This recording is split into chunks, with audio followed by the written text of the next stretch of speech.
자, 지금부터 또 진도 나갈게요. 주자오류를 제가 생뚱맞게 실어놨는데 그게 똑같아서 그래요. 저는 항상 이게 왔다 갔다 하면서 얘기를 드리지 않습니까? 진짜 자명한지 알려면 보세요. 조선시대에 얼마나 불교를 반대한 게 유교 아닙니까? 그러면 유교 주장이랑 비교해보면요. 진리가 더 선명해질 수 있잖아요. 정반대 입장에서 얘기한 건데 유교에서 뭐라고 했는지 보세요. 유교에서는 이 구일체 묘상공을 뭐라고 하냐면 유교에서는 주자가 이렇게 얘기했어요. 똑같아요. 구, 중, 리. 온갖 로고스를 다 갖추고 있다가 이게 이 리가 불교에서 법이거든요. 법신이란 얘기예요. 여기 대학에서 우리 내면에는 광명한 덕이 이미 존재한다라고 얘기한 거에 대해서 우리 양심이죠. 양심 설명할 때 이 말합니다. 양심이라는 물건은 모든 만물의 로고스를 선한 걸 다 갖추고 있다가 만선을 구족하고 있다가 이런 말도 씁니다. 주자가. 만선 구족. 온갖 선을 다 갖고 있다가 응만사. 예. 만 가지 일에 다 이걸로 처리한다. 이 로고스 가지고. 그런데 그게 뭐냐면 딱 이거예요. 보세요. 주자오류에 우리가 로고스를 탐구한다고 하는데 그것은 결국 우리 본성 가운데 이니지가 있다는 걸 아는 것뿐이다. 사랑, 정의, 예절, 지혜가 우리 안에 가운데 이제 신이 있죠. 요놈이 있다는 거를 근데 신은요 이니지를 성실히 하는 거라 따로 말을 안 하는 경우가 많아요. 이 이니지 로고스가 보세요. 구중리 로고스가 다 있다가 밖에서 뭔가 사물이 여러분을 건드리면 뭐가 나가버려요? 측은지심, 사양지심, 수호지심, 십이지심이 나가버립니다. 이번에 그 크림빵 들고 가다가 돌아가신 뺑소니 당하신 분이 그 사건이 보도되니까 온 국민이 범인 잡는다고 난리 났잖아요. 이니 안에 프로그램이 돼 있으니까요. 그런 사건을 보면 측은지심, 내 처지 같단 말이에요. 그러면 범인 못 잡으면 못 견디죠. 수호지심. 내 가족이 내가 뺑소니 당한 것 같아서요. 범인 잡을 때까지 잠을 못 자요. 여러분하고 아무 관계없는 일이라 하더라도. 수호지심이 발동해버려요. 예, 사양지심, 십이지심도 옳고 그름 따지고 막 추적하고 답을 할 때까지 여러분 못 주무십니다. 그것도 그게 원만하게 표현돼서 해결되기를 바란다고요. 자, 이 마음이 발동돼 버리잖아요. 이렇게 발동돼서 이거의 양심이 되는 것을 이니지가 발동해서 사랑, 정의, 예절, 지혜가 나오는 걸 아는 것뿐이다. 우리가 로고스를 연구한다는 거는 궁리라는 거는 유교에서는 이걸 경물치지라고 하죠. 사물을 연구해서 지혜를 얻는다는 건 결국 이거 아는 것뿐이고 단지 이 네 가지가 있을 뿐이다. 범주가 세상에 온갖 사물이라 하더라도 모두 이 네 가지 범주에서 안 벗어난다. 이게 우주의 로고스다라는 얘기를 하는 거예요. 주자학이. 이걸 연구한 게 성리학이에요. 인간의 본성 안에 들어있는 이 로고스를 탐구하는 학문이에요. 대승불교 똑같아요. 인간의 본성 안에 들어있는요 우주적 로고스, 이 육바라밀을 탐구하는 겁니다. 인간의 본성 안에 보시의 로고스가 있다가 에고를 통해 밖으로 튀어나오면 이걸 보시 바라밀 그래요. 인간 안에 인의 사랑의 로고스가 있다가 밖으로 튀어나오면 측은지심이라는 게 나오는 겁니다. 사단이 그대로 육바라밀이에요. 그래서 보세요. 보시가 사랑의 마음이죠. 예. 지게는 정의의 마음이에요. 잘못된 거 보고 못 참고 남에게 피해주고 싶지 않아서 룰을 지키는 마음입니다. 인욕이라는 건 남과 조화를 이루는, 상황과 조화를 이루겠다는 겁니다. 예절의 마음이고요. 정진이라는 거는 성실의 마음이고요. 예, 선정이라는 건 여기 없죠. 이 전체를 우리가 양심을 각성하기 위해서 취하는 방법이 뭡니까? 유교에서는 경이요. 경을 선정이라고 하는 겁니다. 깨어있자는 거죠. 깨어있자. 그리고 지혜. 똑같아요.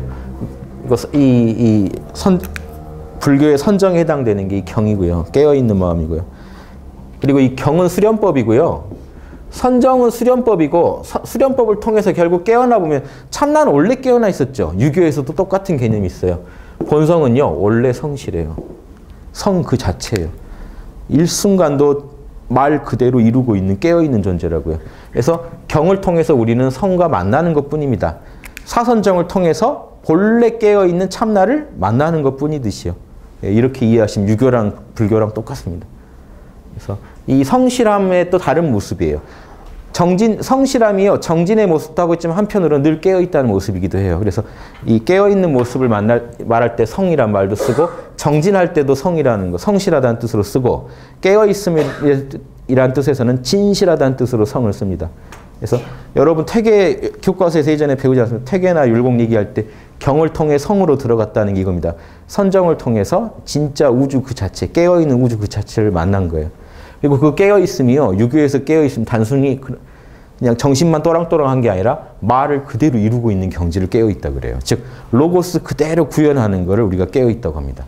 양심이 밖으로 그대로 안 나올 땐 깨어있지 못한 거예요.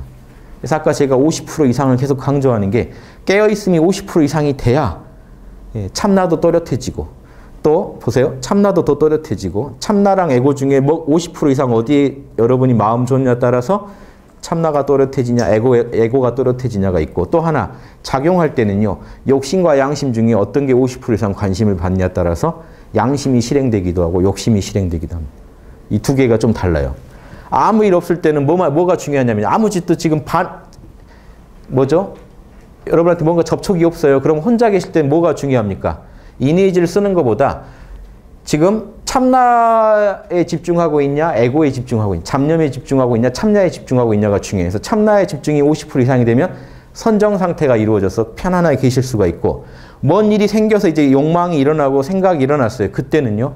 단순히 참나에 집중만 하고 있어도 되는 게 아니라 보시지계 인욕 정진을 하려고 노력해야 되죠. 그 노력에 50% 이상의 관심이 가지 않으면 안 이루어져요. 그러니까 이게 중요한 얘기입니다. 깨어있으면 육아나 불가나 두 가지가 있는데요. 첫째, 이 선정바람일만 강조하는 깨어있음이 있고요. 하나는 나머지는 육바람일이 다 동원되느냐를 가지고 따져야 되는 깨어있음이 있어요. 결국 궁극적 깨어있음은 뭡니까? 다 동원돼야 되죠. 진짜 열반은 다 나와야 되잖아요. 유교도 그래요. 진짜 참나 상태는요. 성실 그 자체예요. 바른 말만 하고 말한 건 반드시 이루어냅니다. 그래서 말씀 원의 이룰성자로 이루어져 있어요. 그래서 유교나 불교가 똑같다라는 거. 이런 얘기는 제가 불시잡병 같은 거 할 때 많이 했죠. 그래서 정도전이 불교를 깠지만 그렇게 깔 수 있는 불교는 소승 불교나 대승을 표방하고 있지만 소승적으로 사는 불교에만 해당되지 대승적인 불교는 유교가 깔 수가 없어요. 그건 똑같은 얘기가. 자기가 자기를 까는 것밖에 안 되거든요.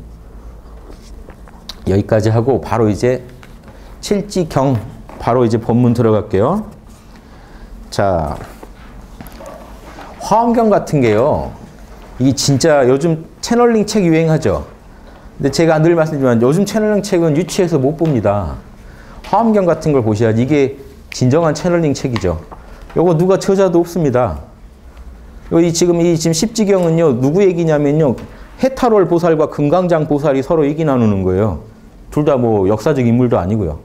어느 연계에서 금강장 보살이 답하고 해탈월 보살이 묻고 답하면서 중생 들으라고 둘이 문답을 수작을 해서 문답을 하고 있는 내용을 그대로 받아 적어 놓은 게 지금 화엄경이에요. 그럼 이런 게 진짜 채널링이고 이건 고차원 연계 가서 보고 들은 거 채널링 해놓은 거죠. 그렇죠? 누가 지어냈다고 해도 그 영감은 거기서 온 거라고요. 고차원적인 지혜에서. 네. 아니면 현상계에서 8지 이상 공부 제대로 하신 분이 이렇게 가설해가지고 쓴 거일 수도 있고 이렇게 말할 수밖에 없습니다. 그래서 혹시 채널링이라 하더라도 제가 그게 다 단정하는 게 아니라 그렇다 하더라도 이 정도 채널링의 책을 보셔야지 어디 그 1급도 안 되는 그 연계의 존재들이 말한 거 받아 적어놨다고 그거 다 들으시면 안 된다고요. 거기에 왜 그러냐면 비교해 보면요. 그거는 1급도 안 되는 게 에고 듣기 좋은 말을 엄청 하는 거예요. 에고가 지금 서양인들이 두려워하고 불안해하는 요소들을 이해해 주는 말이 많아요. 방편으로는 맞는데 당장 방편으로는 그런 거 잊어버려. 저 너무 죄책감 들어요. 아이 좀 잊어버려. 죄책감 그런 거 다 너가 만든 거야. 근데 나중에 좀 살만해지면 다시 분석해야 되거든요. 화엄경에서는 시작부터 뭐라고 합니까? 일지보살이요. 부끄러움의 그 아이템을 얻어가지고 자기를 장엄하게 한다고 나와요. 즉 잘못된 거 죄책감 갖는 게 보살도의 시작이거든요. 그러니까 이 채널링하고 지금 정반대의 소리를 하고 있는 겁니다. 요즘 나온 채널링 책들하고. 인과법칙 거기는 부정해요. 일체 유심존이 네가 생각하면 다 만들어낼 수 있어. 대승은요. 일체 유심존인데 카르마대로 만들어져. 그러니까 좋은 카르마 지어.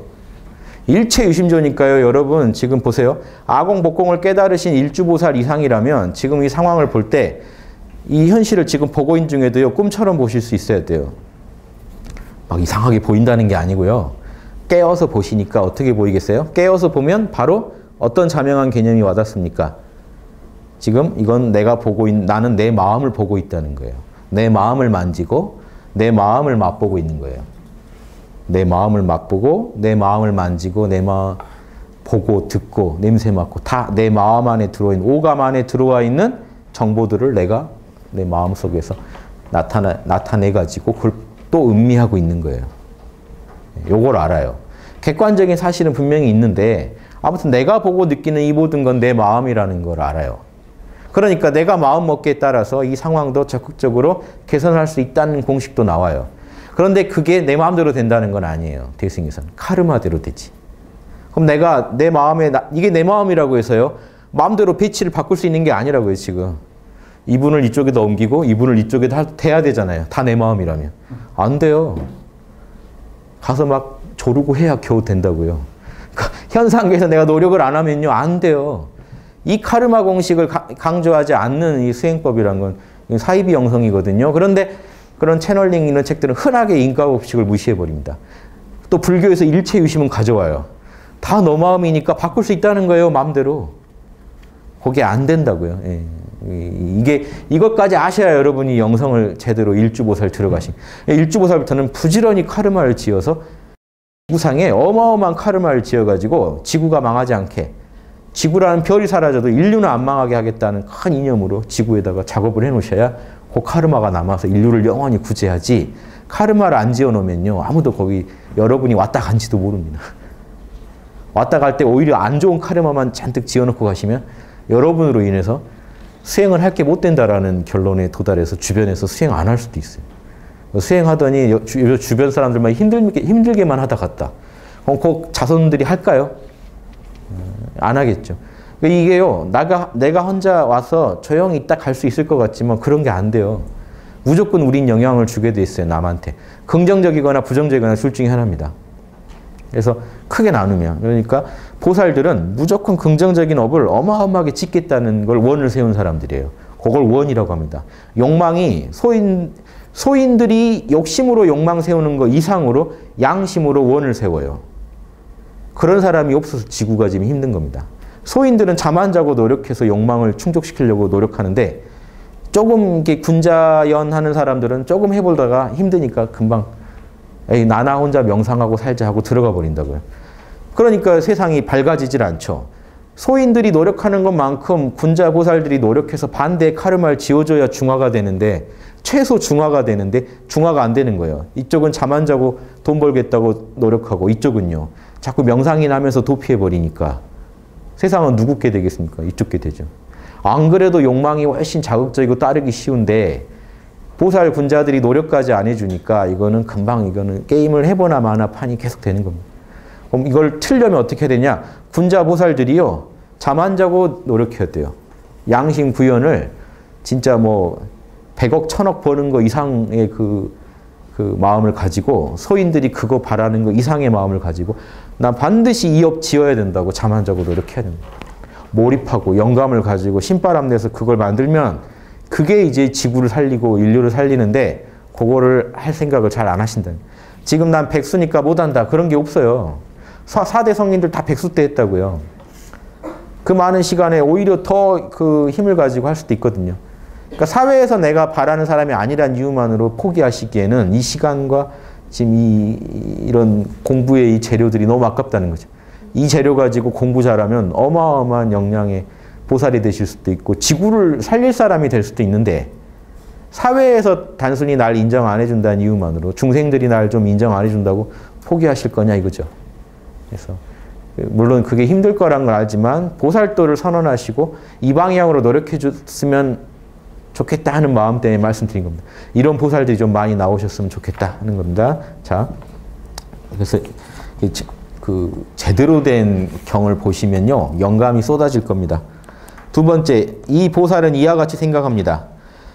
이와 같은 한량이 없는 열애의 경계는 100천억 나유타면 그 10억이든가요? 어마어마한 숫자입니다. 100천억, 이제 말이 그렇지 그냥 무량하다는 얘기예요. 100천억 나유타겁에 이르더라도 나유타 앞에다 100천억 붙였을 때는 세지 마란 얘기죠. 너 집에 돈 얼마 있어? 100천억의 돈이 있다 그러면 더 말하지 말라니. 그냥 많이 있다는 뜻이에요. 그래서 헤아릴 수 없게 많은 겁에 이르더라도 알 수 없다. 열애의 경계는요, 말할 수 없다 이겁니다. 열애의 경계는 말할 수 없다. 그런데 내가 응당 공영도 분별도 없는 마음으로 원만하게 성취할 것이다 하고 칠지보살이 원을 세우는 게요. 공영이 아까 뭐라고 했습니까? 인위적인 노력이죠.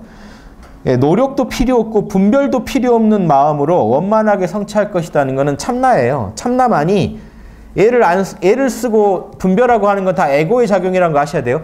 노력은 에고만이 할 수 있습니다. 참나는 노력할 수가 없어요.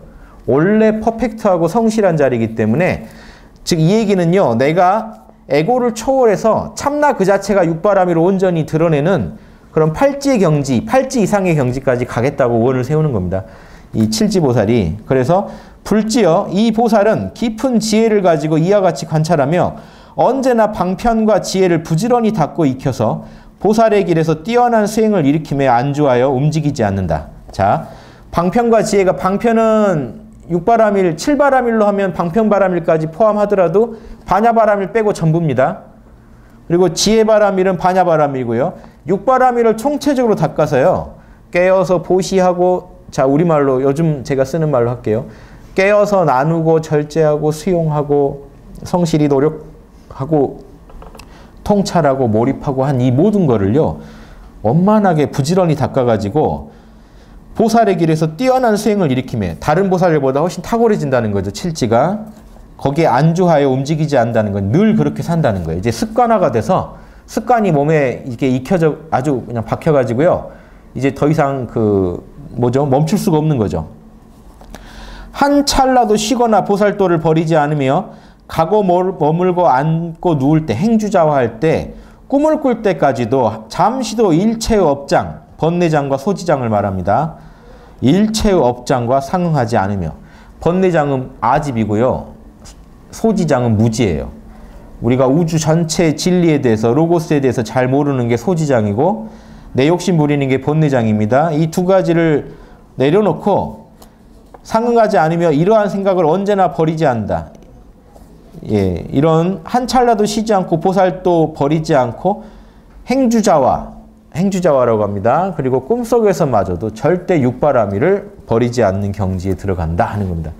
요 말을 이렇게 왜곡시켜서 꿈속에서도 육바라밀을 버리지 않는다고 하니까 화두가 꿈속에서 있으면 칠지보살이라고 주장하셨어요. 성철 스님이. 그게 말이 안 되는 소리예요. 화두가 꿈속에 있지 않는다는 건 아직 견성도 못한 단계거든요. 그냥 화두가 꿈속에도 그냥 계속 있는 단계예요. 몰입을 열심히 하다 보면요. 이렇게 꿈속에서도 화두를 잡을 때가 있다고요. 꿈꾸다가 막 화두를 잡는다고 생각하시기보다는 화두를 잡은 채로 잠드신 거죠. 그러니까 꿈속에서 화두 잡는 격이 된 거죠. 열심히 할 땐 그러실 수 있죠. 그거랑 이 칠지가 꿈속에서 번뇌가 없다는 거랑은 차원이 다른 얘기입니다. 예, 꿈속에서도 양심 그대로 퍼펙트하게 구현할 수 있다는 얘기니까요. 이건 다른 얘기예요. 그래서 몽중이려가 되면 칠지 이렇게 해가지고 얘기하신 게 많아요. 지금 선문정로나 이런 책 보시면 다 그렇게 나오는데 그거는 절대 이런 화엄경 자체를 제대로 이해하지 못하신 얘기입니다. 네, 그건 1급도 안 되고 화두가 꿈속에 있는 건 9급 정도에서 일어난 일이에요. 왜냐? 8급만 돼도 참나를 알아요 이미. 예, 그러니까 이게 말이 안 되는 얘기라는 거예요. 제가 몽산법어 때 말씀 다 드렸어요. 꿈속에서 화두 안 잡는 경지가 어느 레벨인지 몽산법어나 다 그런 거에 근거해서 성철 스님도 얘기하신 거거든요. 근데 몽산법어에 보면요. 꿈속에서 화두 잡는 게 견성 전에 일어난 일이에요. 이거는 지금 견성해가지고도 육바라밀 잘하고 나아가서 꿈속에서도 육바라밀이 안 끊어진다 하는 얘기를 한 거거든요. 차원이 다른데 몽중이를 칠지 잡아버리니까 나중에 오메일이면 팔지 이상이 돼버리고 그러니까 깊은 잠 속에서도 꿈도 없는 잠에서도 화두가 이어지면 오메이려가 되고 마지막 확철되어 오면 12지가 돼버려요. 그러니까 견성만 터지면 12지가 되는 이론을 세워놓으셨어요. 요 얘기는요 반드시 해야 돼요. 그 선문 정도에 나온 그 승단 체계 가지고 화엄경 체계를 비방하는 분들이 있어서 전혀 다른 겁니다. 어떤 격이냐면 성철 스님은 승단 체계를 가져다가 되게 승급 체계에다 쓰신 거예요. 전혀 다른 뜻이에요. 예.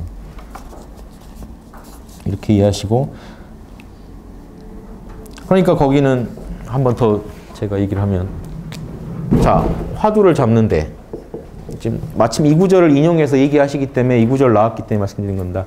화두를 잡는데 만약에 동정이려면 숙면이려, 몽중이려 이렇게 있죠. 그 다음에 확철대오. 우리 학당에서 볼 때는 동정이려 뭡니까? 지금 화두에 대한 몰입이 잘 된 거예요. 몰입 4단계는 들어가신 거예요. 신바람이 나요. 화두만 잡으면요, 신바람이 나서 쭉 시간 가는 줄 모르고 흘러요, 화두가. 그러니까 몰입 4단계에 들어간 건 맞는데 지금 견성 인가는 안 된 거예요. 학당식으로 하면 견성이 지금 여기가 지금 이 확철대오가요, 지금 1급이라고 쳤을 때 동정이려, 몽중이려, 승면이려는요, 지금 그런데 지금 여기 8급부터 참나를 체험하거든요. 8급도 아닌 거예요. 그 아래인 거예요. 확철대오는 1급인데 동정이려는 화두라는 연불이나 똑같아요. 나무아미타불이건 화두건 그놈이 힘 안 들이고 쭉 흐르는 거예요. 평상시에. 깨어있을 때. 그 다음에 몽중이려는요. 꿈속에서까지도 이제 흐르는 거예요. 그러니까 무의식적으로까지 여러분이 잡고 있는 게 습관화된 거죠. 그 다음에 숙면이려는 깊은 잠 속에서도 이제 그 정신이 모아져 있는 거예요. 사실은 이때가 이미 참나가 드러난 건데 모르고 있으니까 지금 숙면이라고 하는 거예요. 확철대오는요. 그게 나였구나 하는 거를 깨치게 돼요. 그러면 8급부터 이 깨칠 때도 달라요. 8급부터 들어가는 분이 있고 이 정도 훈련이 됐으면 깨치면 사실은 바로 들어앉죠. 웬만하면. 그러니까 그때 1급이라고 하는 거예요. 이 레벨의 순서를 지금 그분은 어떻게 했냐면 꿈속에 있으면 7지라고 여기서 7지를 딱 기준으로 삼아 놓으니까 동정이려는 뭐가 되나요? 1지부터 6지가 돼요. 광범위하게 먹습니다. 이것부터가 말이 안 돼요. 숙면이는요. 8지부터 이제 10지나 11지가 됩니다. 확철되면 12지가 되는 거죠. 요 기준법으로 레벨을 측정해서 지금 지도합니다. 선문정로에게 정확히 나와 있으니까 참고해 보세요. 그게 저는 말이 안 된다는 거예요. 예. 이해되시죠? 예. 왜 나누는지까지 보면 다 알 수 있는데 이렇게 해서 그러면 여러분 화두가 밤낮으로 이미 1지에서 6지까지 먹는다는 건데 그분이 육바람일 지금 6지까지 어떻게 우리가 힘들게 왔죠? 어떻게 해야 6지 되는지 아셨죠? 이게 나오겠냐는 겁니다. 아직 지금 견성도 못한 분이. 이래서 지금 큰 공부가 안 나오는 겁니다. 이렇게 돼버리니까 목표가 뭐가 돼요? 1급도 도달할 수 있느냐 가지고 지금 목표를 하고 화엄경식으로 말하면 1급이 되냐 안 되냐 가지고 수련하고 계신 거예요. 평생 가서 1급만 돼도 기적이다라고 하고 계신 거예요. 화엄경 눈에 볼 때는. 그러니까 어느 세월에 육바람을 닦아서 큰 도인, 예전 원효대사 같은 7지, 8지 보살이 나옵니까? 원효대사를 절에서 8지 보살이라고 하는데 예, 그런 분이 못 나오는 거예요. 지금 이 수련법으로는. 육바라밀을 바로 들어가서 닦으니까 그분들은 나왔던 거예요. 예, 그 차이가 있습니다. 견성 같은 거 가볍게 넘어가고 육바라밀을 퍼펙트하게 구현하는 걸 목표로 해서 꿈속에서도 내가 육바라밀을 잘하기를 바라야 맞아요. 완전히 다른 얘기입니다. 이거는. 예. 꿈속에서도 여러분 낮에는 되게 육바라밀 하다가 꿈속에서는 막 사람 죽이고 다니고 이러면 여기 안 된다는 거예요. 이 얘기는 뭔 얘기겠습니까? 꿈속에서 이런다는 거예요. 무의식까지도 정화됐다는 얘기예요. 여러분의 업장이 무의식까지 정화돼야지 이게 되지. 화두를 여러분 주무실 때 들고 있는 거는요. 고민이 심각하게 고민하시면 당연히 일어나는 일이에요. 업장이 정화돼서가 아니라. 그거랑 다른 얘기입니다. 어떤 업장은 정화된 거죠. 일부는 정화됐겠죠. 그걸로 인해서. 예. 근데 그거랑 지금 이 얘기랑은 전혀 다른 얘기다 하는 거. 그래서 잠시라도 일체의 업장이 상응하지 않는다고 했잖아요. 다른 얘기입니다. 자, 세 번째. 이 보살은 생각마다 늘 10가지 보살을 갖추고 있다. 이거 아주 중요한 문장입니다. 육바라밀 노트에 이거 써 있어요. 이게 제가 육바라밀 노트를 만들고 나서 이 구조를 보고 화엄경에 이미 이런 얘기가 있구나 해가지고 부랴부랴 노트 내기 전에 직전에 넣은 거예요. 이 문장을. 그 밑에다 넣었어요. 생각마다 10바라밀이 다 들어있다. 왜 그러냐면요. 지금 학당식으로 육바라밀을 많이 얘기 안 하세요. 뭐냐면 이겁니다. 지금 절에서 육바라밀 얘기할 땐 이렇게 얘기해요. 오늘 육바라밀 노트 쓰는 분들이 있습니다. 절에서. 근데 이렇게 써요. 오늘 내가 보시를 했는가? 누구한테 돈 준 적 있나 해서 준 적 있으면 체크를 합니다. 오케이. 지게. 오늘 내가 5개를 크게 안 어긴 것 같아요. 술도 안 먹고 뭐 안 한 것 같아요. 딴 여자도 안 만나고 뭐 안 한 것 같아서 체크를 합니다. 요게 다 따로 놀죠. 뭔 말인지 아시겠죠? 인욕. 아, 오늘 내가 시어머니가 나한테 심한 욕을 했는데 참았다. 막 나가려고 했는데 막았다, 겨우. 그럼 인욕에다 잘했다고 체크를 한단 말이에요. 자, 이렇게 체크를 하고 나면요. 이것도 공덕은 쌓이는데 양심 개발이 안 돼요, 지금. 왜 해야 되는지도 모르고 그냥 해야 되니까 체크하고 계신 거예요. 그러니까 여러분 어떤 성격을 개조하고는데 도움이 되실지 모르겠는데 삶의 습관 개조에는 도움이 되실지 모르겠는데 양심을 개발한다는 측면에서는 안 맞아요. 그래서 제가 홍익학당식 육바라밀 노트법은 한 생각이 육바라밀의 모습을 다 갖췄나를 보는 거거든요. 전혀 다릅니다. 여러분이 한 생각을 일으켰을 때 육바라밀을 다 만족하나를 보는 거예요. 여러분이 가족한테 한마디 하려고 할 때 보세요. 자, 이 방편이 맞는지를 보려면 육바라밀로 체크해야 됩니다. 내가 오늘 방편을 써서 저 자녀한테 이 말을 좀 따끔한 말을 해야겠다. 보시에 먼저 맞는가? 상대방의 이익까지 배려했는가? 지게, 나는 그 친구한테 룰을 어긴 건 없는가? 인욕, 내가 혹시 받아들여야 되는데 지금 못 받아들이고 지금 이렇게 화내고 있는 거 아닌가? 예, 그리고 그 친구의 입장을 진심으로 나는 인정하고 있는가? 정진, 육바라밀을 지금 나는 성실하게 실현하려고 하는 건가? 아니면 내 욕심인가? 선정, 깨어 있는가? 지혜, 지금 나의 판단과 내가 가지고 있는 정보는 진짜 옳은가? 내가 잘못된 정보로 자녀 지적했다 나중에 쪽팔리잖아요. 그렇죠? 신나게 뭐라고 했는데 나중에 인터넷 뒤져보니까 자녀가 맞으면 자, 이거 점검 안 하고 덤볐다가는 바로 깨집니다. 안 먹혀요. 선의 카르마가 만들어지지가 않아요. 당연한 얘기죠. 이걸 당연한 얘기를 깨워서 확인하시는 게 여러분이 할 일입니다. 너무 당연해지고 이게 너무 당연해지면요. 몸으로 나오고 이제 먼저 의지가 지향이 돼요. 그게 옳다는 걸 알게 되고 일지보살이 되면 딱 습관적으로 거길 지향하게 돼요. 근데 이지보살이 되면 이제 몸으로까지 나와요. 습관적으로. 이게 쌓여가야 결국 칠지가 돼요. 이게 쉽게 나오는 얘기가 아닙니다. 이해되시죠? 이 작업을 여러분 하셔야 돼요. 그래서 제가 이 구조를 보고 아 내가 맞게 봤구나 하고 확신 얻었죠. 그렇죠?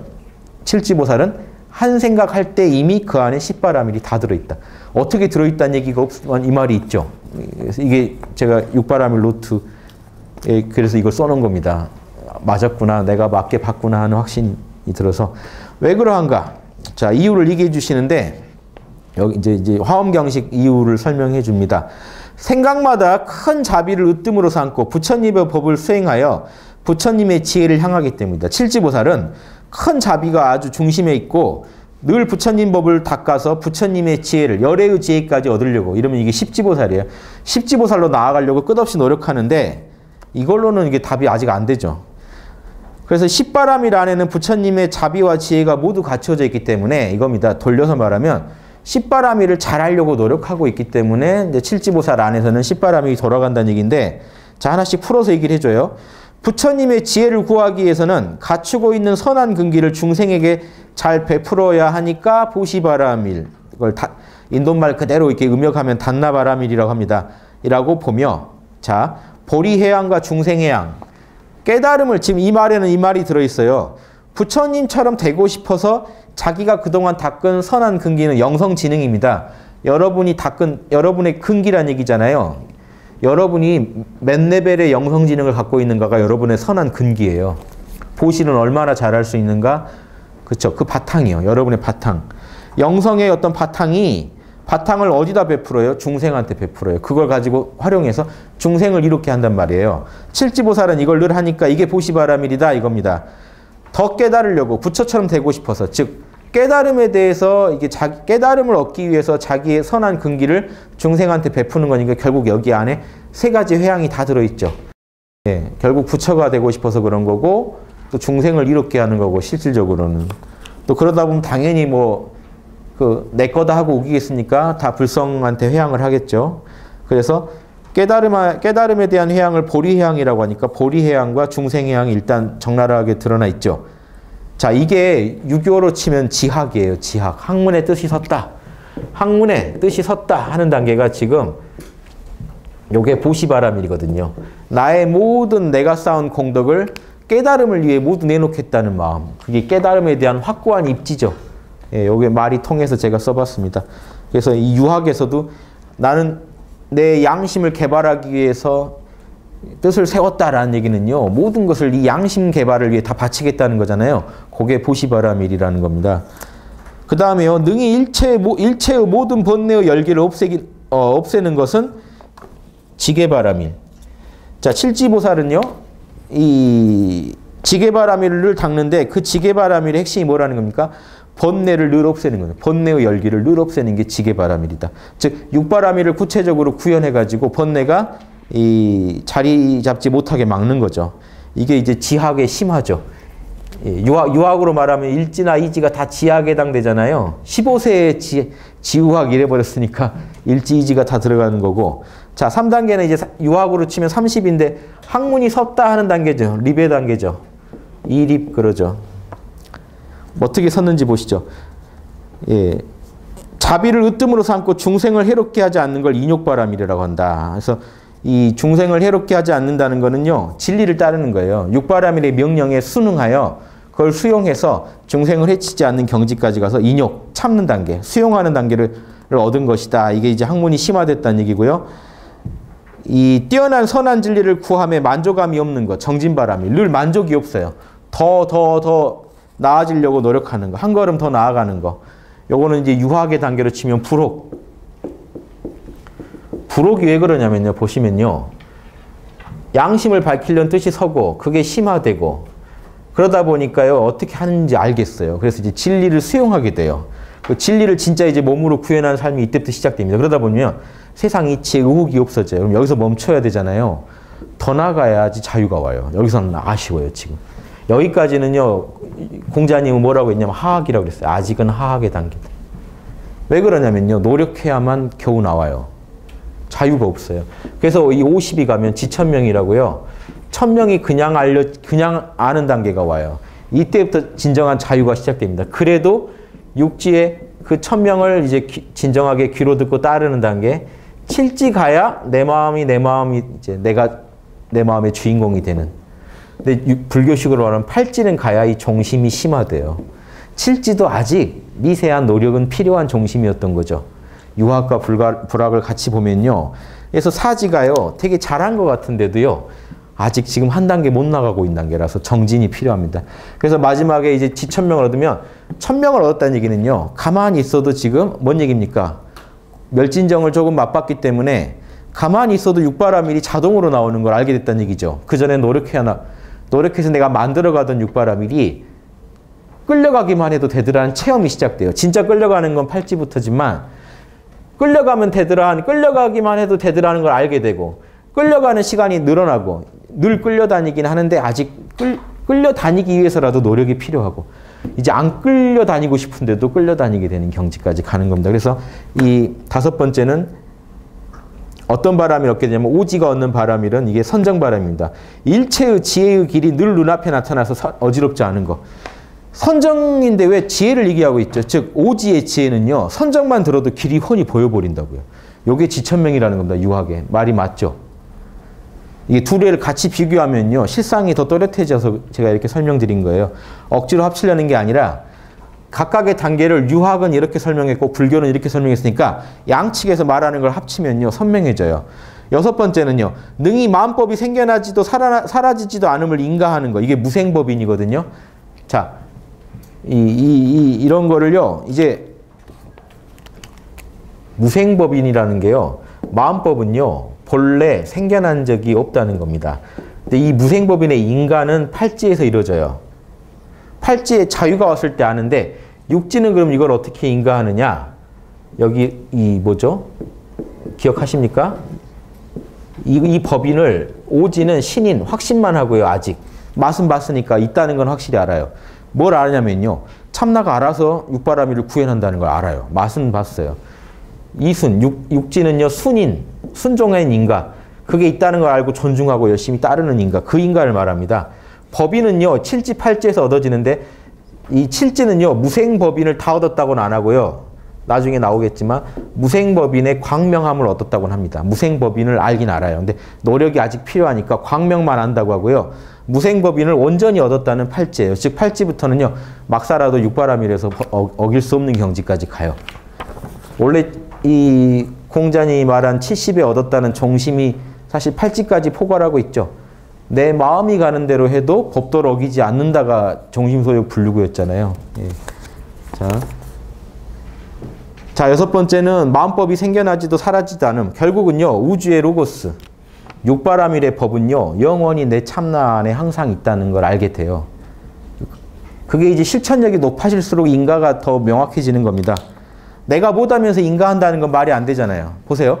내 안에 육바람이 있다. 인가는 일지부터 했어요. 그런데 이게 큰 의미가 없는 게 제대로 나오지도 않을 뿐더러 늘 이게 욕망을 이기지도 못한단 말이에요. 그럼 이게 문제가 있잖아요. 그게 제대로 나올 때 인가라는 게 이루어지겠죠. 그래서 팔지에나 인가가 이루어지는 거예요. 제대로 할 때. 하지만 육지만 돼도 이제 수준이 높아져서 될 때가 더 많으니까 이때부터는 쳐주는 겁니다. 멸진정도 육지부터 멸진정 든다고 쳐주는 거예요. 나올 때가 더 많으니까. 가끔 끊기지 잘 나오니까. 자, 칠지는 늘 나옵니다. 능이 무량한 지혜를 낳는 걸 방편바라밀이라고 하고, 능이 최고로 뛰어난 지혜를 상상에 뛰어난, 상상은 위 중에 위죠. 상상에 뛰어난 지혜를 구하는 것을 원바라밀이라고 하고, 팔지는요. 그럼 팔지는 무생법을 얻었으니까 이제 팔지부터는 이거 열애라고 불러도 되거든요. 그런데 만족할까봐 이 말을 하는 겁니다. 여기서 만족하지 말라고, 팔지는 더 뛰어난 열애의 지혜를 원하기 때문에 원바라밀이라고, 원을 세우는 바라밀을 잘한다라고, 더 잘하려고 더 노력하는 단계라고 팔지를 설정해 버리는 게요. 팔지에 만족하지 말라는 거죠. 구지는요. 모든 이단의 논의와 마구니들을 능히 막아내고 마구니들이 능히 막을 수가 없어요. 구지 정도가 되면요. 이단이건 외도건 다 가서 설명해 버립니다. 이단을 들고 나와도 왜 너가 이단이고 정법이 뭔지, 외도를 가지고 물어봐도 다 설명해요. 구지가 설법 제일 잘한다고 해서 구지거든요. 말을 제일 잘한다고. 그래서 결국 보살이 선생이잖아요. 교사잖아요. 이론 제일 밝은 게 구지라는 거예요. 구지 정도가 되면 모든 걸 꿰뚫어보고 얘기하기 때문에 이단이고 외도고 당할 수가 없다는 겁니다. 그래서 칠지보다 더 넉넉한 여유가 팔지가 있다면 팔지에서 이론을 갖추면 구지가 돼요. 이론이 더 정밀해지면. 그래서 구지는 역바람일, 힘이 많이 생겼다는 겁니다. 이 힘이라는 건요, 육바람일 하는 힘이 제대로 붙어서 바둑으로 치면 구지가 이제 거의 끝이잖아요. 극치잖아요. 이 사람 못 당한다는 거예요. 구지는 못 당한다. 근데 왜 구지냐? 아직 십지는 아니냐? 십지는요, 우주 일체의 법을 실상 그대로 안다는 건데 전지전능에 한없이 더 가까워졌다는 거예요. 그런데 진짜 전지전능은 비로자답을만 되기 때문에요. 요 십지는 어떻게 이해하시면 되냐면, 구지 중에요. 보세요. 구지 중에 제일 앞에 있는 구지가 십지라고 보시면 돼요. 그러니까 사실은 우주는 구지까지밖에 없는 겁니다. 이 수라는 거 10은 완성이거든요. 그러면 그럼 십지보살 가면 완성이라고 나와야 되잖아요. 안 나와요. 열애를 향해 아직도 노력한다고 나와요. 십지에. 그러니까 결국은 구지까지밖에 없는 거고요. 십지는 구지 중에 제일 꼭대기를 십지라고 하는 겁니다. 그러니까 제일 뭐죠? 바둑이 10단이었고 다 9단이라면 9단 중에 제일 잘 두는 사람이 있겠죠. 그 사람이 지금 바둑의 로고스를 제일 잘 구현하고 있는 거 아닙니까? 그 사람은 십지라고 하는 거예요. 완성이라는 의미의 십은 아니고 구지 중에 제일 꼭대기라는 의미로 쓰는 겁니다. 그래서 여기서 말한 십지는요, 인간 중에 제일 꼭대기라는 얘기지 완성이라는 의미는 아니기 때문에 진정한 의미의 십지는 아니고 완성의 뜻은 아니고 구지 중에 제일 꼭대기다. 그래서 일체 법을 실상 그대로 안다고는 했지만 모르는 게 있어요. 왜냐하면 부처 자체는 아니기 때문에. 개체성, 에고가 있잖아요. 에고는요, 무지와 아집을 늘 갖고 있습니다. 기본적으로. 그래서 결국 이 말은, 그런데 이 말이 의미하는 건요, 일체 법의 실상을 안다는 건요, 두 가지입니다. 우주의 근본적인 로고스를 다 알고요. 우주의 근원적인 로고스, 육바라밀의 로고스를 아주 깊이 이해했고, 그 다음에 이게 현실적으로 펼쳐지는 모든 인과관계를 다 안다는 얘기예요. 인간이 이걸 알 수가 없어요, 사실은.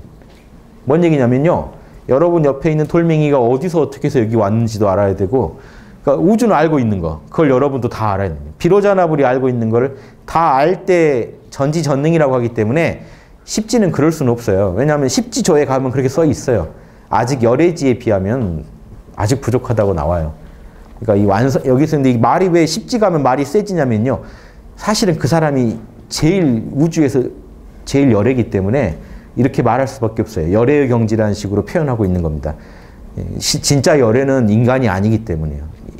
대승에서. 비로자나불은 인간이 아니기 때문에 인간 중에 비로자나불을 제일 젊은 사람이기 때문에 이 사람한테 전지전능하다는 식으로 말을 많이 해주지만 가보면 실상은 아직은 상대적인 거지 절대적인 건 아니라는. 왜냐하면 다 안다는 건 인간이 말할 수가 없는 거예요. 우주 법은 다 알아요. 그래서 여러분의 어떤 사소한 카르마 하나도 정확히 집행해 주는데 그거를 해주는 존재가 십지보살은 아니라고요. 그건 우주 비로자납을 해주는 거지. 십지보살이 저 우주에서 여러분 카르마를 다 조정하고 있는 존재가 아니거든요. 십지보살도 공부해서 더 나은 인간이 되려고 노력하는 존재인 거죠. 이렇게 구분하시면 좋겠습니다. 자, 그런데 지금 제가 아까 왜 설명이 잘 된 건 아니라는 게 생각 하나에 모든 바라밀이 다 있다고 해놓고 지금 10바라밀을 쭉 열거해 준 거거든요. 이걸로는 느낌이 좀 안 살아나죠. 한 생각에 어떻게 10바라밀이 다 있는지에 대해서는. 예.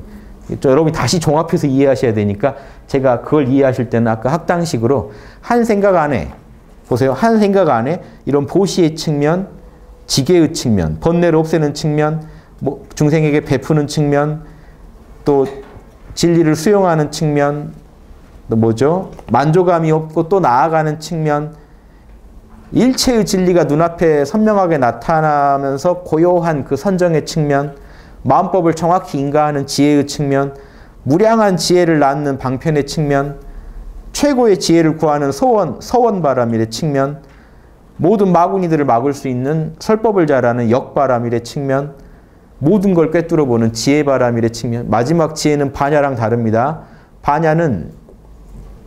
반야는요, 우주의 로고스를 많이 하는 걸 반야라고 하고요. 마지막에 있는 지혜는 실제 일어났던 모든 인과관계를 다 잘한다는 거예요. 이거는 인간이 할 수 있는 영역이 아니에요. 그래서 이렇게 이해하시면 돼요.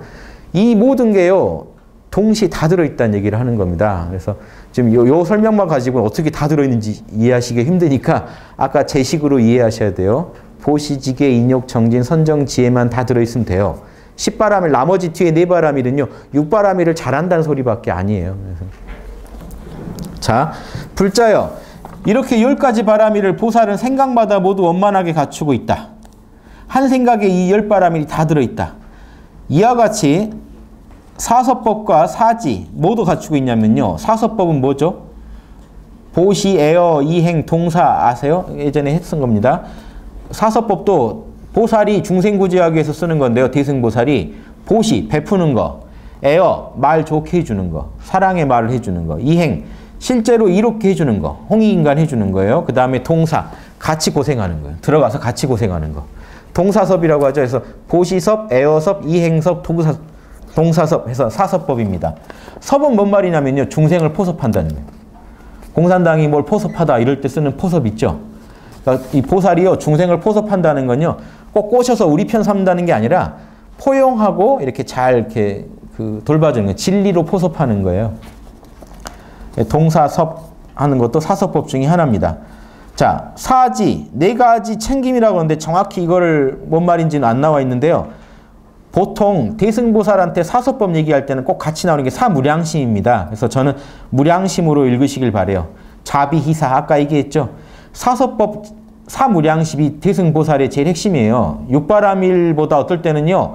사서법과 사무량심을 얘기합니다. 대승보살의 그 자비심을 얘기할 때는.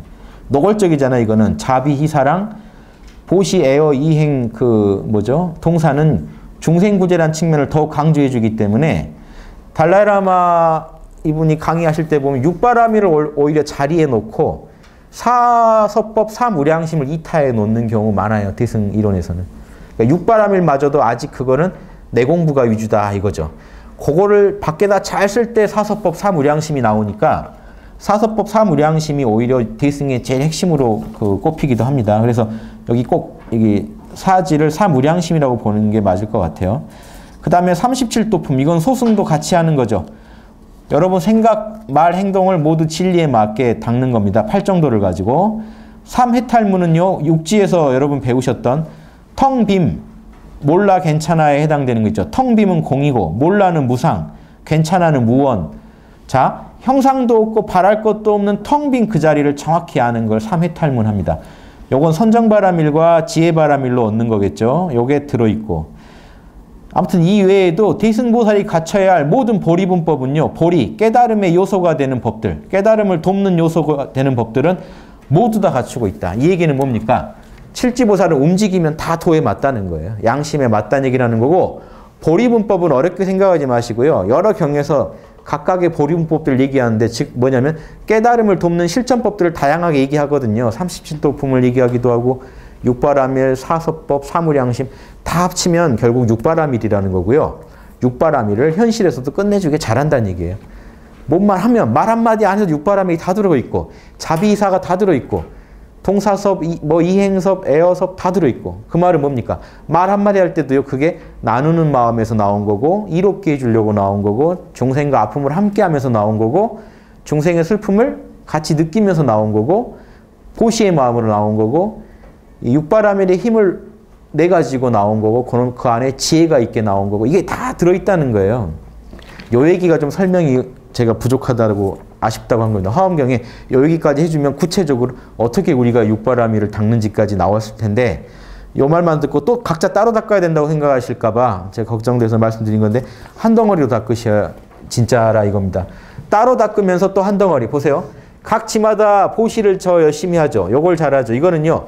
각 지마다 잘해야 될 거고요. 일지가 보시 잘한다고 나머지 못하면 안 된다는 나머지도 다 하는데 그중에 특히 보시를 잘한다 이런 정도로만 이해하시면 항상 같이 간다는 것도 잘 아실 겁니다. 육바라밀하고 유교의 덕목 비교해 놓은 거 하나 보시면요. 보세요.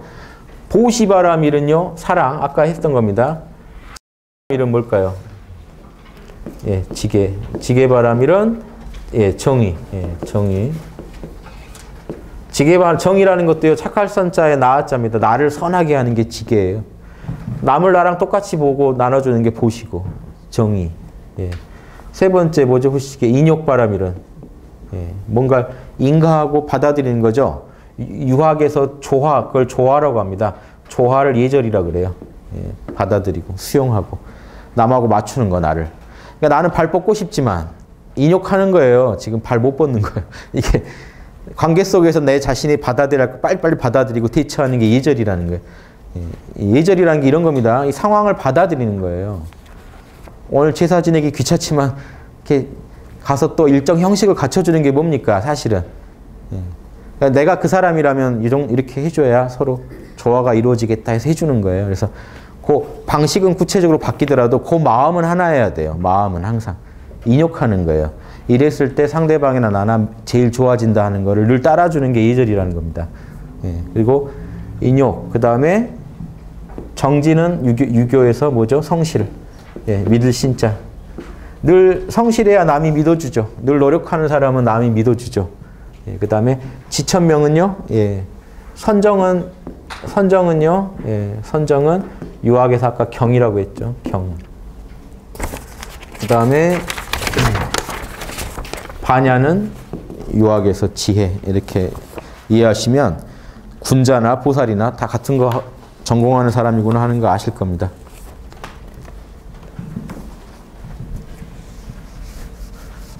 늘 했던 거 또 하는 겁니다. 그래서 처음 듣는 것처럼 생각하시면 안 되고요. 처음 듣는 것 같아도요. 언젠가 들었을 것이다 라고 생각을 하시면 맞을 겁니다. 그래서 이런 이제 유학의 계제도 하나 제가 소개시켜 드리고 싶어서 했는데, 자, 불교로 치면 이 계제를 자꾸 제가 해보는 게요. 그냥 이렇게 익숙해지시라고요. 내 공부는 이렇게 발전돼야 하는구나 라는 큰 비전을 세우시라고 하는 겁니다. 예. 자, 먼저 바둑부터 볼게요. 밑에. 바둑의 승단체계랑 비교 예전에 한번 해드렸어요. 또 한번 해드리는 거예요. 비교하면 재밌어요. 이게 누가 참 잘 정했어요. 요거를 중국에서 누가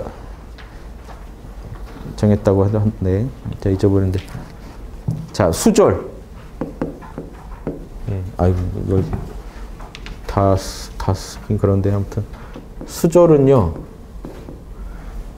다 쓰지 말고 말로 할게요. 수졸. 수졸은 기술이 되게 졸렬한데도, 좀 솜씨가 없는데도 지킬 줄 안다는 거잖아요. 육바라밀을 겨우 지킬 줄 안다는 거예요. 육바라밀을 챙기는 게 습관화된 거예요. 언제도 어디서든 육바라밀을 딱 챙기는 게 습관화돼서, 챙기면 육바라밀이 나오죠. 챙기는 게 습관화된 사람입니다. 그래서 육바라밀을 겨우 지킬 줄 안다는 거랑 뜻이 통하고요. 예, 이걸 수졸이라고 하면, 이단은 바둑 이단은 야구라고 하는데 꼭 어리석은 것 같다는 거예요. 어리석은 것 같지만요, 나름대로 지키고 있다는 거죠. 실력이 있다는 얘기죠. 그래서 아직 부족하지만 육바라밀을 나름대로 하고 있다는 얘기입니다. 3단은요, 투력, 싸울 힘이 생겼다는 거예요. 그래서 육바라밀에 대한 이해가 아주 발광지니까 한번 빛을 발해서요, 싸울 힘이 생긴 걸 말하고요. 투력. 힘 생겼다고요. 사단은요. 소교. 재주 좀 부린다예요. 육바라밀을 적용할 때 재주를 부려요. 하지만 아직 자유는 없습니다. 5단 넘어야 자유가요. 그럼 5단이 거면 용지. 이제 지혜를 쓴다. 5단이면 육바라밀을 자명하게 이해해가지고요. 지혜를 쓸 줄 안다. 6단이면 통유. 은밀한 데까지 내다본다. 지금 6단은요. 이 뒤에 나오는데요. 화엄경에서 똑같이 말합니다. 옆에 봐보세요. 6페이지 위에서 네 번째 위에 그 있죠. 위에 한 줄 빼고 그 단락에서 네 번째 줄에 제6지는 심오하고 깊은 법문에 들어간다고 돼 있죠. 똑같죠. 통유라는 말이요. 유가요. 그윽하고 안 보이는 세계예요. 유계 그러면 저승을 말하거든요. 유에 통한다는 거예요. 안 보이는 심오한 세계까지 꿰뚫어 본다는 거 6단이에요. 그래서 6단에서 불교에서도 뭡니까? 그 안 보이는 게 뭡니까? 불교에서는 공이죠. 공을 이해를 제일 잘한다고 육지보살의 공에 대한 얘기를 많이 해놓는다. 공을 꿰뚫어 봤다고. 반야바라밀이라는 게 그 공을 꿰뚫어 보는 심오한 지혜거든요. 육지에는 반야바라밀을 제일 잘하죠. 공을 꿰뚫어 봤다. 그래서 육바라밀을 더 심오한 차원에서 꿰뚫어 보게 됐다. 그래서 육바라밀을 적용할 때 심오해졌다는 거고 7단은요. 구체는요. 형체를 다 갖췄다는 겁니다. 유학에서 원래 나온 말인데 즉 이 아주 최고 경지까지 갈 수 있는 10단까지 갈 수 있는 몸뚱이가 다 만들어졌다. 이때 이제 성인 된 거예요. 자, 이제 1단에서 애를 낳았으면 그 애가요. 6개의 그 아이템을 다 모은 뒤에 7번째에 와서 이제 제대로 어른 구실을 할 수 있게 된 겁니다. 이 이후는요. 이제 연륜이 높아져 가는 거지 어른은 7단 때 돼요. 예. 자, 어른 됐다. 이제 온전한 사람이 됐다는 7단. 이게 구체가 온전한 형체를 갖췄다니까 온전한 사람 됐다는 거예요. 어렸을 땐 팔다리가 이제 너무 작아가지고 구실을 못 하다가 온전하게 사람 구실할 몸을 다 갖췄다.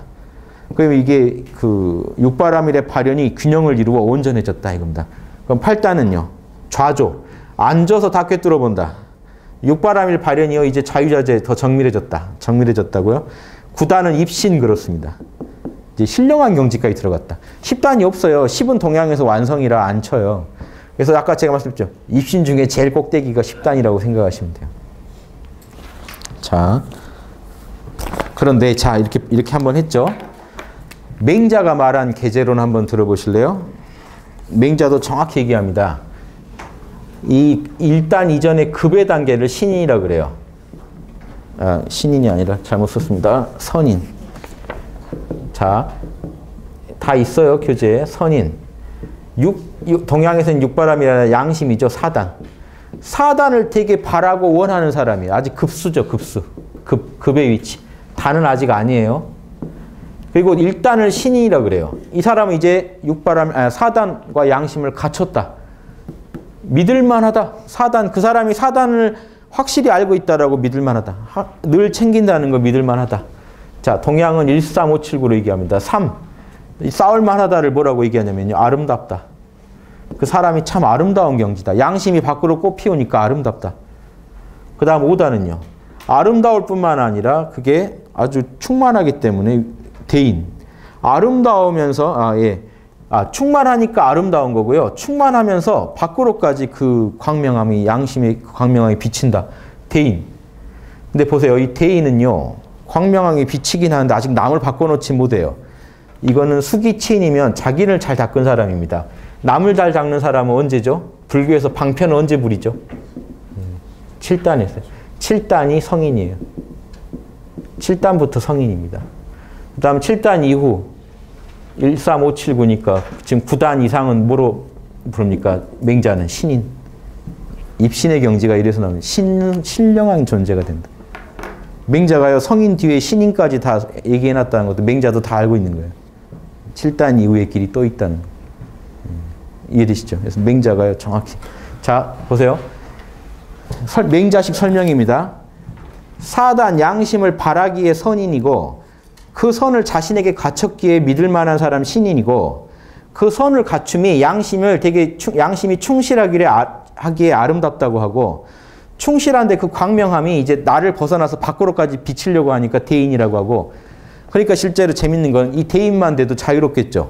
그래서 화엄경 보시면 방편을 언제부터 부리기 시작합니까? 오지부터 방편, 세상의 모든 기회를 배울 수 있다고 해요. 즉, 내 거는 꽉 찬 거예요. 밖으로 터져나올 지경이에요.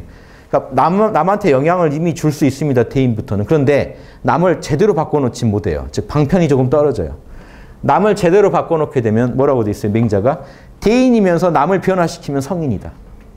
성인이면서도 헤아릴 수 없으면 신인이다. 이거는 이제 말로 할 수 없는 경지다. 우리 지구상에서 더 얘기할 수 있는 존재가 아니다 하면 신인 그럽니다. 자, 이해되셨죠? 예, 이렇게. 자, 그러니까 우리가 마음대로 만들어서 수행하는 게 아니고요. 맹자도, 공자님은 논어에서, 맹자는 자기 맹자랑 글에서, 또 그게 이제 바둑의 단에도 들어가 있고, 독일 다 그런 동양 철학에서 나온 거니까, 이게 또 천부경의 1부터 10이라는 수에도 다 들어있는 거고, 천부경 수에 뭐라고 돼 있었어요? 7일 묘연. 하나가 묘하게 불어나면 7이 된다. 신기하죠? 1단이 제대로 불어나면 7이 되는데 그때 딱 몸체를 갖췄다가 나오잖아요. 즉, 한 점 하나였는데 1단은. 이게 전후, 상하, 좌우를 갖추고 나니까 딱 온전한 구체가 되더라. 입체가 되더라. 그럼 7이니까 하나가 7이 됐다는 게요. 요 원리입니다. 그래서 이 수리에서 벗어나지 않아요. 7이 형체에 갖춰지고 나면 팔방으로 더 정밀하게 닫고 나면요. 결국 그 팔방 플러스 다시 요 중심에서 6방향으로 정밀하게 육바라밀을 닫다가, 자 보세요.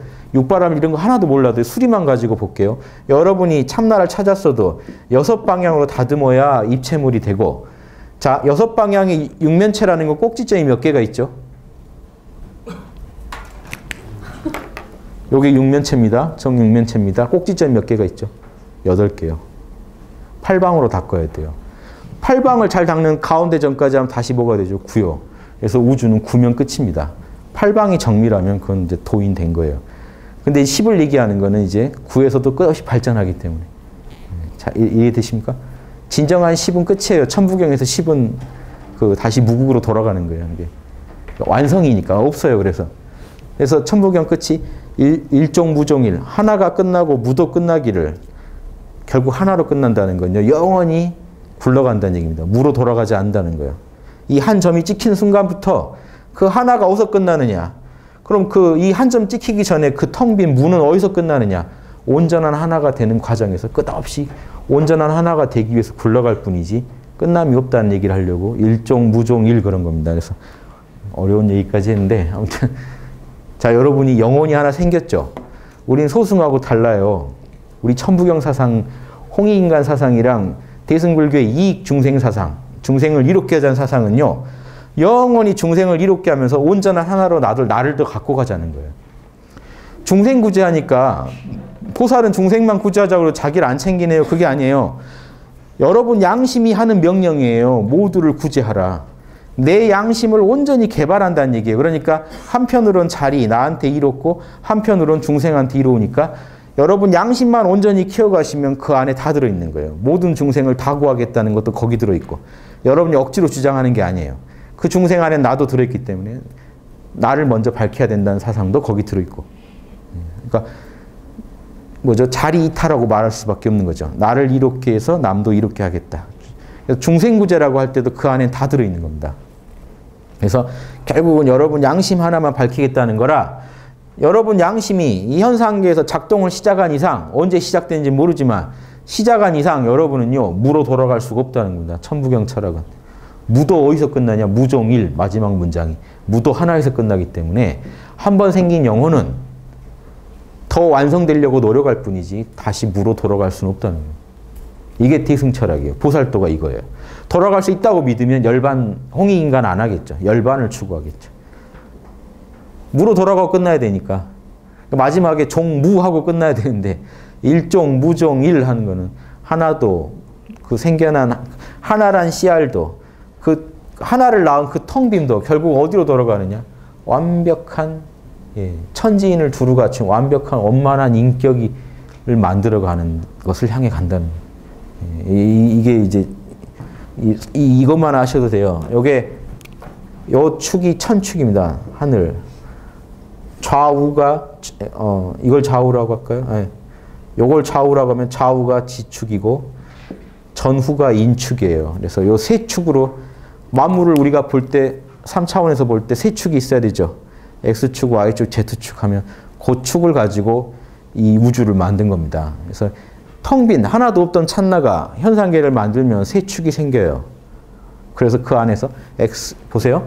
천축도 음양이 있고 지축도 음양이 있고 인축도 음양이 있으니까 그걸 가지고 우주를 푸는 게 육효죠.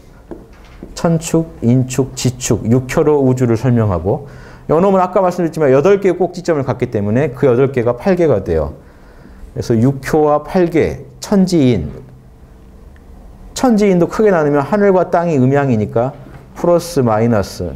사람은 플러스 마이너스를 다 갖추고 있는 중간적 존재고 음양에서 중간이 나오고 거기에 부풀어져서 오행이 나오고 이 만물이 나와서 굴러가는데 요놈이 텅 빈 아무것도 없는 데서 한 점이 찍혀가지고 우주가 굴러가는데 그게 일단 굴러가기 시작하면 더 완벽하게 굴러가려고 노력할 뿐이지 완성이란 건 없이 그러니까 그 만왕말래 천부경에 1000번 오고 1000번 가면서 계속 구르면서 그러니까 태어났다 죽었다를 계속 반복하면서 구르면서 용변부동본 그 근본은 안 변하지만 작용은 끝없이 변하면서 굴러갈 뿐이다라고 얘기를 하는 겁니다. 그래서 우리나라 철학인데요. 이런 철학이 없어요. 천부경을 제대로 이해하시면 그 안에 다 들어있어요. 화엄경이니 주역이니 하는 거 그걸 부풀리면 그렇게 돼요. 그러니까 그 안에 정수가 다 있다고요. 천부경에서 화엄경이 나왔다. 제 얘기 듣고 또 어디 가서 그렇게 얘기하시면 안 되고 그게 아니라 화엄경의 정수가 천부경에 다 들어있다고요. 이걸 최근에 누가 쓴 글일 수도 있잖아요. 천부경은. 제가 누가 쓴 걸 본 적이 없으니까. 다만 내용이 다 들어있다는 거예요. 그래서 그게 재밌다는 겁니다.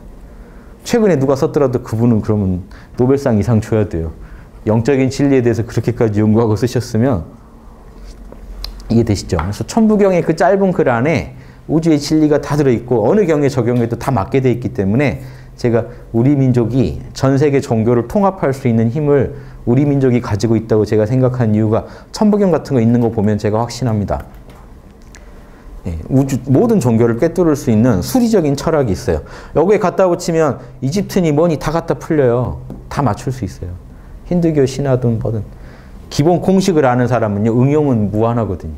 가서 여기서는 뭐라고 부릅니까? 브라마, 비슈누, 시바고 맞추면 딱 나오죠. 여기서 뭐라고 부릅니까? 성부, 성자, 성령 맞추면 딱 나오고.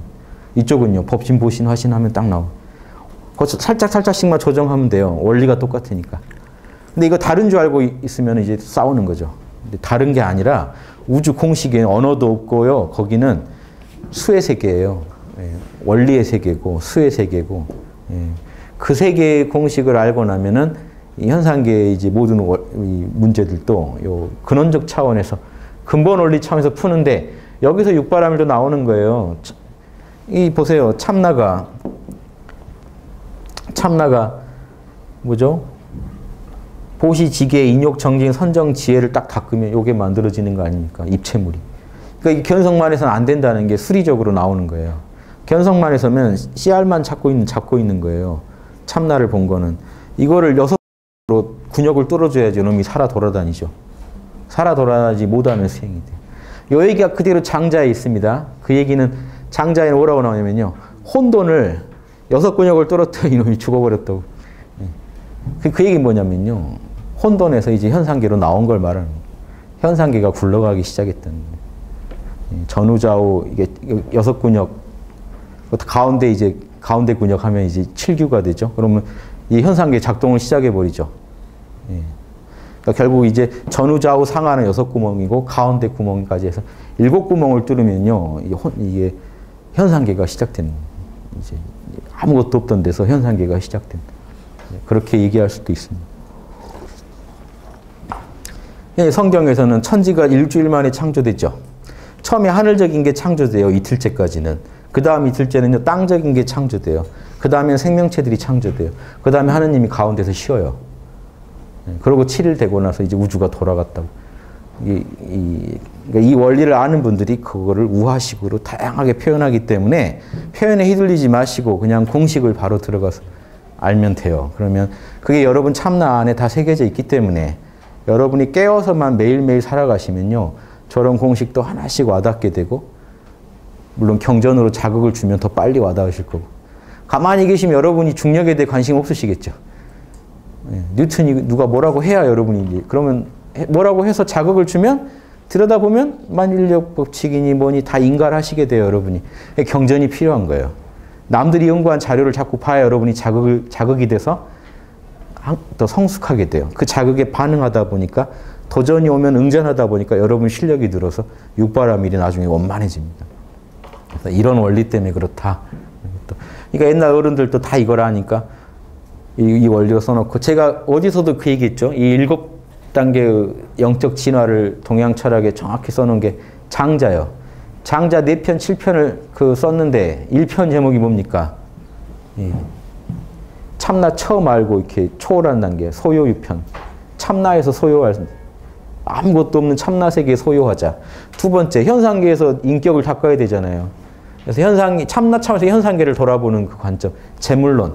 참나에서 현상계를 보니 현상계가 다 똑같더라. 3편은요. 양생주. 3단에서는 생명의 주인을 양생한다 그래서 우리 정기신을 양성하는 거죠. 양생주. 4단에서는 동서남북 뭐죠? 사방을 다 다스릴 줄 알아야 되니까 그 수리적으로 그게 인간세. 거기에 4단에 가면요. 인간 세상에서 정치하는 법, 뭐 하는 법 다 4편에 나옵니다. 3편에서는 생명의 주인을 다시 그 복구하는 방법이 나오면 4편에 가면 인간 세상 살아가는 법이 나와요. 5편 가면요. 아까 뭐라고 그랬죠? 5편 뭐라고 했습니까? 대인. 거기 뭐라고 되냐면 덕충부. 덕이 안에서 꽉 차서 밖으로 터져나온 사람들만 써 있어요. 모습은 다 장애인들인데 뭔가 기형이고 몸은 다 이상한데 덕이 꽉 차 있는 사람들을 등장시켜서 뭔 얘기를 하냐면 외형적인 것보다 안에서 덕이 꽉 찬 도인들을 얘기해줘요. 그래서 제목이 덕충부입니다. 덕이 꽉 찬 게 더 중요하다는 거예요. 그래서 일부러 외적으로 문제가 있는 사람들을 등장시켜요. 그런 사람들로 하여금 공자를 막 농락하게 만들어요.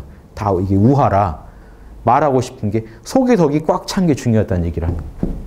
6편 가면요. 우주를 꿰뚫어보는 존재니까 대종사, 스승이 될 만하다. 7편 가면은요. 제대로 된 성인이 되는 거야. 응제왕, 제왕이 돼야 된다. 그래서 딱 끝납니다. 한 인간이 공부를 해서 소요유를 하다가 현상계를 돌아보고 모두 하나구나 해서 현상계 안에서 이 두 개를 아울러서 양생주, 자신 생명의 근본을 확립하고 인간 세상에서 불혹의 닦음을 원만하게 양심을 닦다가 스승이 되고 임금자리까지 올라가는 이런 코스를 써놓은 거예요. 그러니까 노자, 장자 뭐 이렇게 다 다르게 보시면 안 되고 다 이 우주의 같은 공식을 연구해서 접근해 들어간 건데 제가 이 화엄경을 제일 많이 강조하느냐 1지부터 10지까지 가는데 이렇게 상세히 써놓은 건 없잖아요. 지금 이렇게 제목에서 논어 한 구절에서 맹자 한 문장에서 이렇게 나오는 거 가지고 얘기하기가 힘들잖아요. 그래서 이걸 상세하게 써놓은 건 화엄경이 제일 정밀하지 않습니까? 그러니까 이걸 하되 제가 또 이런 것도 같이 꼭 맞춰서 보시자고 하는 게 불교만 공부하자고 하는 게 아니잖아요. 우주 공식을 알고 싶은 거지. 그러니까 어만하게 해가지고 다른 유불선을 다 아우르시다 보면 공식이 정밀해집니다. 한 또 5분 쉬고 다시 하겠습니다.